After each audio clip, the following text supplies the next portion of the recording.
অৰে আপোনাৰ কাৰণে ৰৰু আমনি লাগি গৈছে মোক কিয় ৰৈ আছা 1000 টা দিয়কচোন মোক বিজনেছ ষ্টাৰ্টে কৰা নাই পইচা লাগাই হ'ল না তোক আৰে প্ৰিলিমিনাৰী কামখিনি কৰিব লাগে নহয় একো প্ৰিলিমিনাৰী নাই আগতে মাটি ঠিক কৰিবি যা আৰে মাটি মেনেজ হৈ যাব আপুনি টেনচন কিয় লৈছে আৰে টেনচন ল'বাই লাগব আগতে মাটিটো ফিক্স কৰ তাৰ পিছত বিজনেছ তাৰ পিছত পইচা যা যা যা যা যা গো গো ওকে ওকে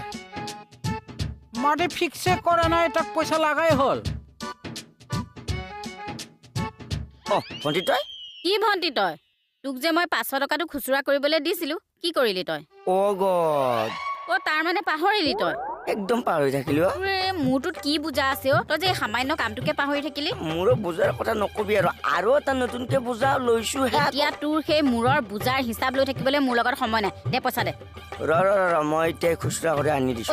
খুচুৰা নালাগে পইচা দেচোন পইচা দে